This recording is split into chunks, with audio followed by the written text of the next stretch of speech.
Ladies and gentlemen, welcome to the RFCL Season 4 Recruiting Update post Week 15. It is your boy, Rutherford Lewis. Yes, I said Rutherford Lewis, not Lewis Rutherford. Lewis Rutherford is still in commission. His identity will not be revealed at this time, but I was Rutherford Lewis for the time being. I am now out of commission. I'm using that account for something else. So it is time to reveal my identity and get into the recruiting rankings for this season. Now, obviously, a couple teams have already kind of released some players that were recruited. We released a couple guys that were signed early in the season, and then we got to where everybody was signing we're up to 120 to 150 players right now, so it's a lot to keep up with. So we're just going to do videos, and content is key. So here we go.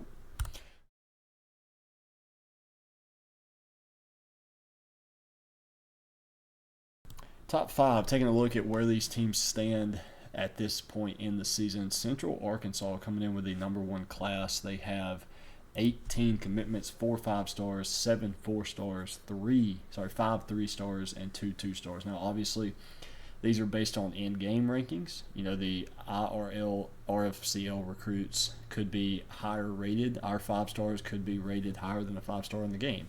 Could have bust, could have gems, could have the whole 9. But we'll take a quick little glimpse at UCA's class. Now, this does include the RFCL recruits. So you got Hunter, Rice Jr. I don't think Cleats was a 5-star RFCL recruit, but I could be wrong. So all in all, though, the biggest thing that I noticed that UCA needed to replace was going to be their quarterback. Parker Howell is graduating this year. They bring in, not even going to try to say this last name, looks like he possibly could get the starting nod next year, a 3-star, just depending on how they come out on that one. But that's kind of the overall look at UCA's recruiting class for this season. A couple really good 4-stars, 2 good wide receivers, 3 good wide receivers, middle linebacker, DN, so a solid class there for UCA. Moving down to UCO, the Season 1 national champions, looking to, I think, a 3-peat on the division championship. They come in with 21 recruits, 3 5s and 4 7s. Same situation for them. They have to replace Fred Weasley, the 2-time Heisman Trophy winner. They bring in 5-star quarterback Johnny Jolly and Dick. That will be 2 immediate guys. They lose Wally Cody at the linebacker position, so you got 2 5-stars coming in who should hopefully fill some gaps there. Then you got Fanoa, who is the number 3 rated wide receiver in the class, and then just another 4-star quarterback just in case. You got a couple wide receivers down here, and all in all, a solid class for UCO. Montana, a team in the middle of a rebuild. Really, they just need to fill holes. You know, there's no real obvious players on this team outside of maybe Chris Kidd, who graduates. So they bring in 4-star running back Mr. Rowe. I think Keaton Kepler is going after this year, so they bring in Uncle Rico, 6'2", 185, 5-star quarterback. So kind of all in all, a good class here for Montana. I'm going to get to a couple of the actual players here in just a second, some of the top guys. Northwest Missouri State, the defending national champions, coming in. Signed a really, really good class for the IRL recruits. Brian Bosworth Jr., Thomas the Tank Engine, Pat Tillman, McGibber, Thicker the Kicker, Conor McGregor, Strapperson. The list goes on and on. This is a very, very solid class for the defending champions, who has kind of struggled this year. I think they're sitting at maybe 4-4 or 5-3 right now, but nonetheless have an opportunity to win the division and potentially clinch a playoff spot with that. Georgetown, 2-6 this season. Okay, Northwest Missouri State is 4-4. Georgetown, 2-6. Not where they want to be, obviously, but they did bring in the only athlete in the class, 5-star athlete Travis Hunter III. Then you get a really, really good corner in this group, a 4-star safety, tackle, athlete. Just another really good class here for Georgetown. Next up, App State. App State, I think, signed the #1 corner in the class. We'll see in just a minute with Gray. Then you got Taylor, Stevens, Willis, and Richardson. Again, a bunch of 4-stars in this. A smaller class for App State, but they're very young. They bring back a lot of guys next season. Following App State is UConn. UConn, I think, loses 18 seniors. They bring in Oxmall, Mr. Payne, the athlete. So they have a lot of holes that need plugged next season, but hopefully this class will be able to do that for them. Next up, Jack State. Jack State loses, I think we lose most of our secondary. We lose a couple corners. We lose Gavin Stokes, who's the league leading wide receiver. Lose an outside backer, backup, and I think 2 guys on the offensive line. Other than that, we're pretty straight over here. We brought in a 4-star punter, 2 4-star linebackers, and then a 83 overall cornerback who will take the place of Licka when he graduates this year. Jackson will slip into a kind of tight end 3 position. We got some tight ends coming back. So just really hole fillers on our class here for Jack State. Lake Erie, 14 commitments, 11 3-stars, 3 4-stars. You got Davenport, Allen Jr., and Kinsey. I'm not too familiar with their needs here. I did see a punter. You're not going to see a whole lot of punters and kickers committed. I think we were lucky enough to get one of each. UConn has a kicker. Lake Erie has a punter. Now, I don't know where everybody else is here. Must be way down here. Space Force, 10 commitments, 10 3-stars. Not a lot of IRL recruits either. You got Peter Griffin.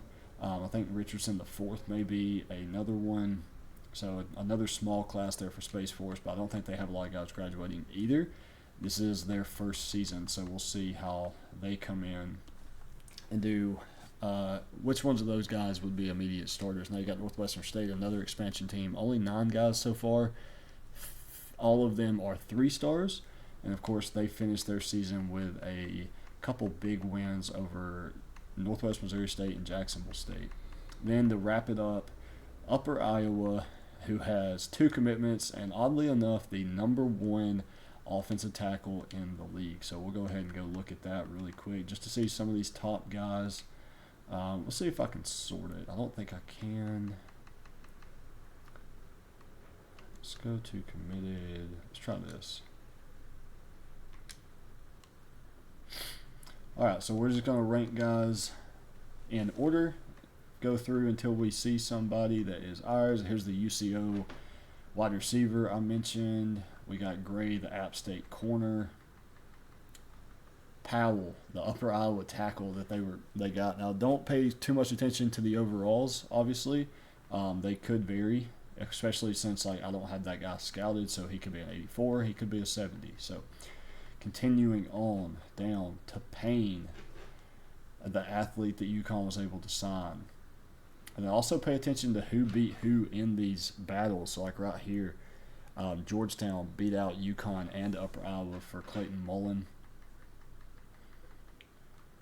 Richardson, App State, no other RFCL teams in the running there. Then we got Stevens at App State again. So App State signed a couple top-tier guys again. They don't have a big class, but they have the guys they need. Then we got Jack State coming in with 2 top 100 guys. Bryn Womack, 77 overall outside linebacker, the #7 outside linebacker, and then Jalen Newell, the #7 corner, who is a gem. Absolute killer of a find there. Actually beat out Alabama for him. So beat out UCO for this guy. I'll go down to probably about 200 maybe. Dominique Boone, 77 overall corner for UCA, their highest rated commit, I believe. Wayne Willis, another App State guy. Another UCA guy here, and Cohen, the middle linebacker. Madrana, the strong safety for Georgetown. So Georgetown stacking up on the defensive side of things. And then Leftwich, another, you can say, obviously not what we want him to be, but redshirt him. He's not going to play for a couple years anyway. Wingard, the wide receiver, signed with UCA.